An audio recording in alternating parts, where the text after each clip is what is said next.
Talking of all you perverts, it was a big year. It was a big year for paedophile movies. Surviving R. Kelly, Leaving Neverland, Two Popes. Shut up. Shut up. I don't care. I don't care. You probably know me as the creator of The Office. No, you don't, do you? You think Steve Carell did it all? Oh, he's brilliant, isn't he, Steve Carell? He's amazing as the bumbling office manager. Where does he get his ideas from?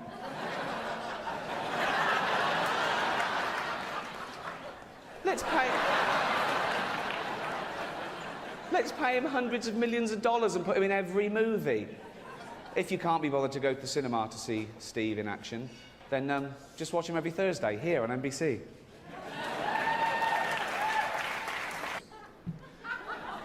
Honestly, I like a drink as much as the next man. Unless the next man is Mel Gibson.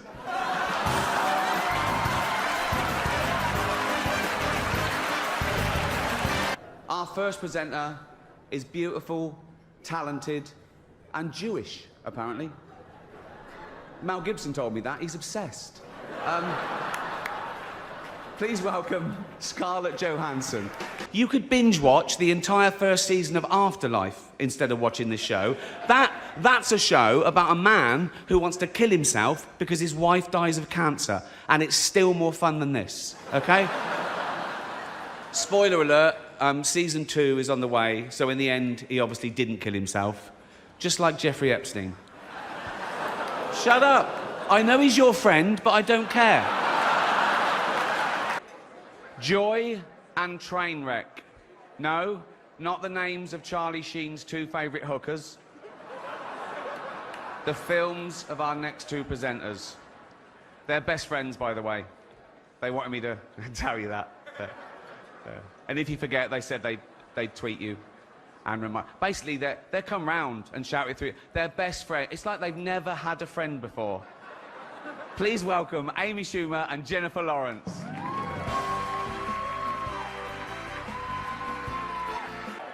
At least Jeffrey Tambor did it in a dress. What a year he's had. Oh, what an actor, what a role. No, it's... Every day he has to put on all the women's clothes and the hair and makeup and let people film it. That takes balls. So, I don't know how he does it. I really don't. I've seen his balls. They're huge and long. I don't know if he tucks them in the bra or does that thing when you push them out the back and let them hang out like a bulldog. No one knows. I love Jeffrey Tambor. I don't know if that's because he's such a great actor or because he reminds me of my nan. Let's get on with it before NBC replace me with Jay Leno.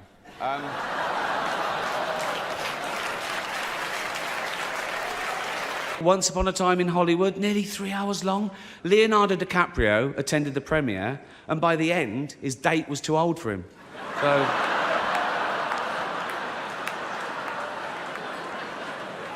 On a serious note, just looking at all the faces here reminds me of some of the great work that's been done this year by cosmetic surgeons. Talking of The Walking Dead, congratulations to Hugh Hefner, who's getting married at the age of 84 to 24-year-old beauty Crystal Harris. When she was asked why she was marrying him, she said because he lied about his age. He told me he was 94. Oh, come on. Don't worry. Hold out and just don't look at it when you touch it. That.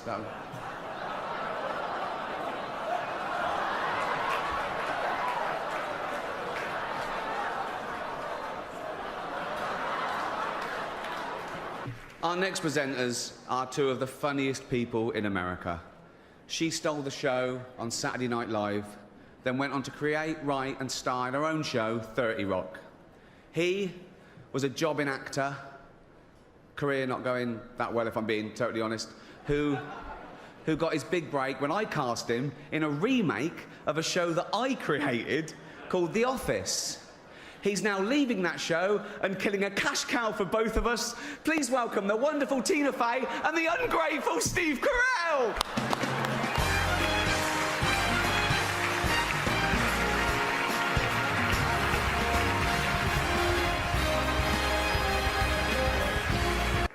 Listen, if you do win tonight, remember that no one cares about that award as much as you do, okay?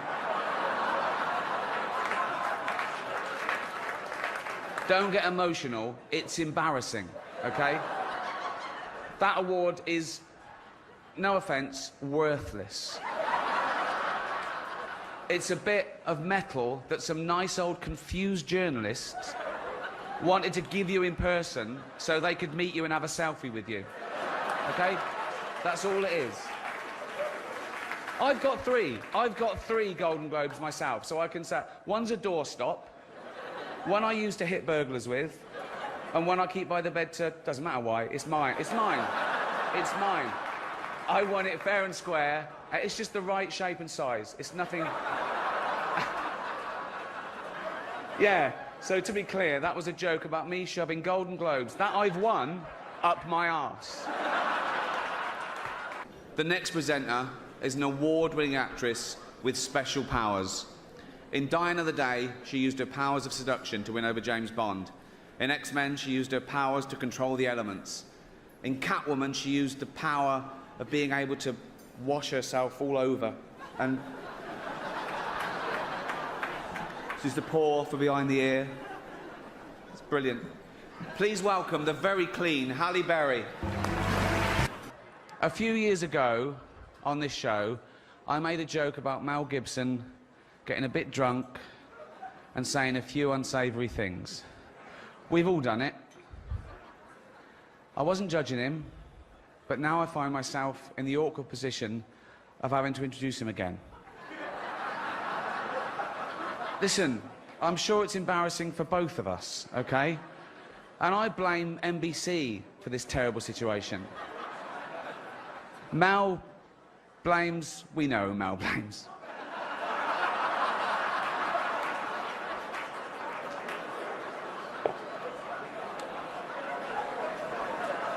Listen, I still feel a bit bad for it, right?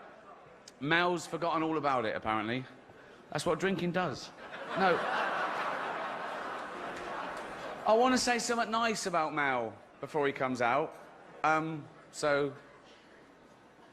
Oh, yeah, OK, here you go. I'd rather have a drink with him in his hotel room tonight than with Bill Cosby. Please, Malcolm. Mel Gibson.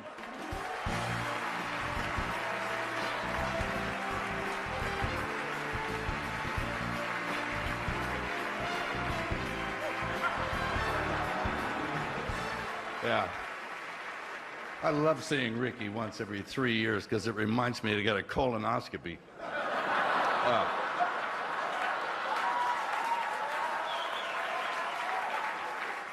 Yeah.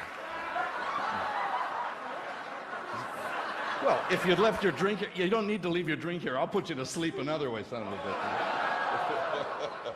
Listen. Yes. Can I ask you a question? Go ahead. I think we all want the answer to this. Mm-hmm.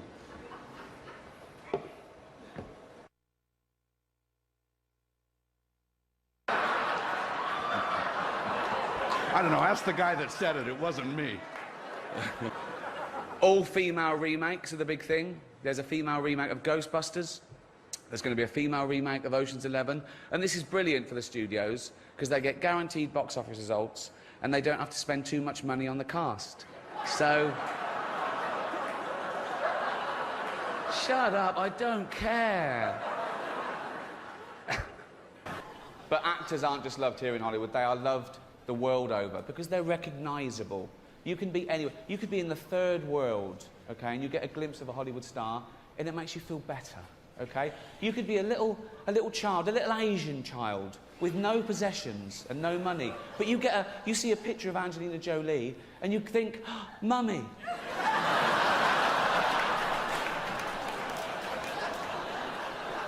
If you win, right, come up, accept your little award, thank your agent and your God, and off, okay? Our next presenter is an actress who is both beautiful and talented. Born in England, she came to America and has taken Hollywood by storm. The star of the nominated movie The Danish Girl, please... It's a dude. Eddie Redmayne.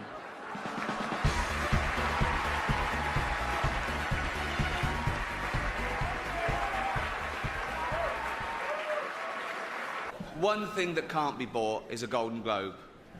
Officially.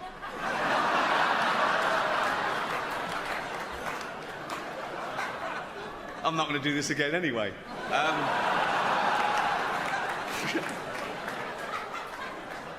But if you were to buy one, the man to see would be Philip Burke.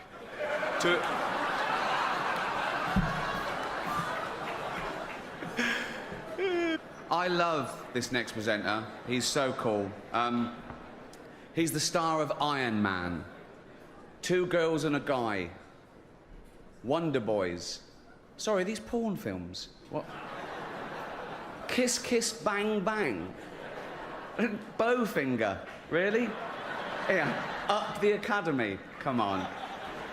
He has done all those films, but many of you in this room probably know him best from such facilities as the Betty Ford Clinic and Los Angeles County Jail. Please welcome Robert Downey Jr. Jennifer Lawrence made the news when she demanded equal pay for women in Hollywood, and she received, overwhelming support from people everywhere. There were marches on the street with nurses and factory workers saying, how the hell can a 25-year-old live on 52 million? This is... There were plumbers around the world going, poor girl in town, what's lucky now? So, but joking aside, of course women should be paid the same as men for doing the same job. And I'd like to say now that I'm getting paid exactly the same as Tina and Amy did last year for hosting it. No, I know there was two of them, but it's not my fault if they want to share the money, is it? That's their stupid fault. It's funny because it's true. The Hollywood Foreign Press deemed The Martian a comedy and even nominated it. And hence, Matt Damon is here tonight, so that worked a treat, didn't it?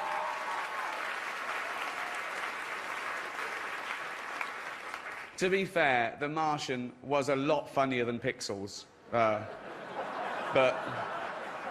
then again, so was Schindler's List.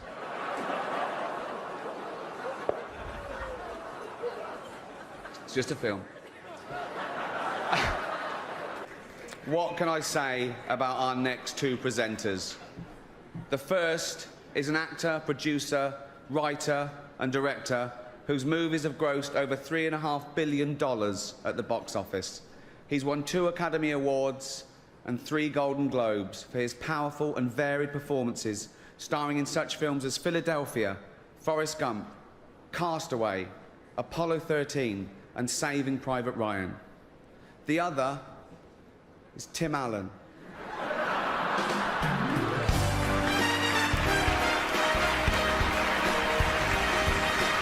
It was a big year for 3D movies. Toy Story, Despicable Me, Tron. Seems like everything this year was three-dimensional.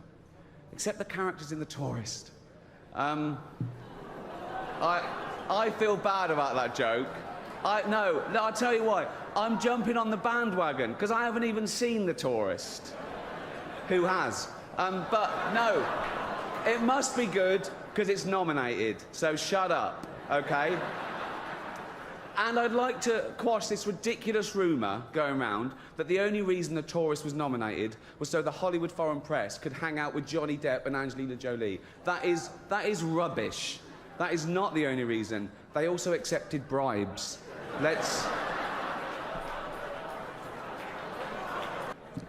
Okay. You know our next presenter from such films as Hudson Hawk, Look Who's Talking, Mercury Rising, Colour of Night, Fifth Element, Heart's War.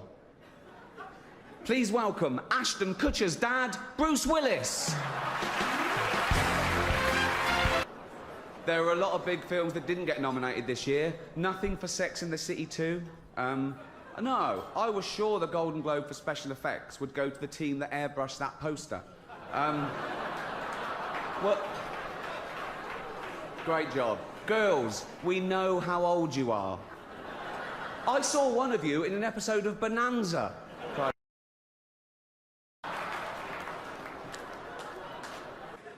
next presenter is the star of the hilarious comedy The Martian,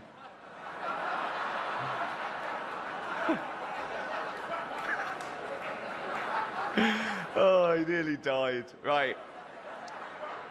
He's also the only person who Ben Affleck hasn't been unfaithful to. Please welcome Matt Damon.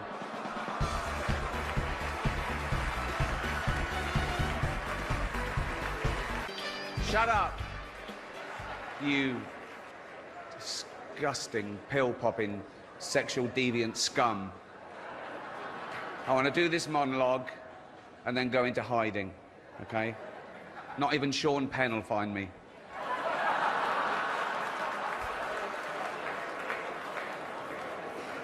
Snitch. It's going to be a night of partying and heavy drinking. Or as Charlie Sheen calls it, breakfast. Wow. Whoa. So, let's get this straight. What he did was, he picked up a porn star, paid her to have dinner with him, introduced her to his ex-wife, as you do, went to a hotel, got drunk, got naked, trashed the place while she was locked in a cupboard. And that was a Monday. What did he do New Year's Eve? The Golden Globes is shown all over the world. It is oblivious to colour or creed. It doesn't just celebrate talent, it celebrates difference. It crushes prejudice and stereotype. One stereotype I hate is that all Irishmen are just drunk, sweary hellraisers. Please welcome Colin Farrell.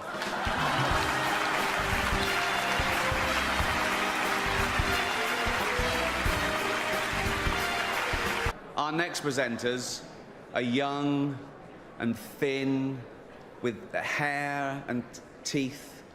They're lovely to look at, which is just as well because they're presenting the award for Best Foreign Language Film, a category that no one in America cares about. Please welcome Olivia Wilde and Robert Pattinson.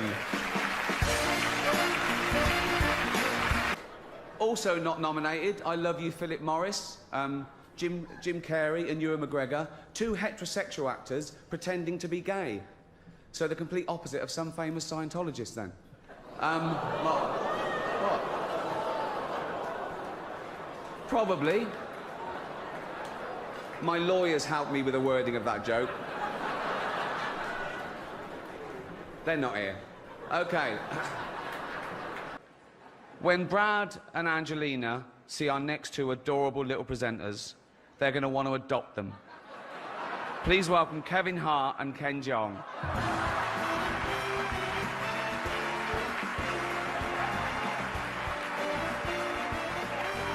Now Caitlyn Jenner, of course. What a year she's had. She became a role model for trans people everywhere, showing great bravery in breaking down barriers and destroying stereotypes. She didn't do a lot for women drivers, but you can't have everything, can you? Not at the same time. One Hollywood publication said that me hosting would mean that some film stars would stay away for fear of being made fun of. As if film stars would stay away from the chance of winning a Golden Globe, particularly if their film company has already paid for it.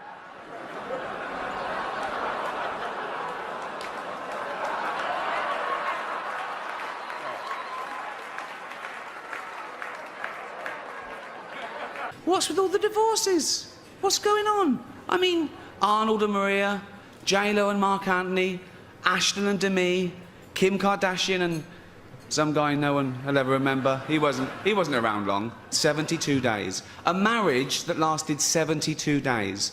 I've sat through longer James Cameron acceptance speeches than that.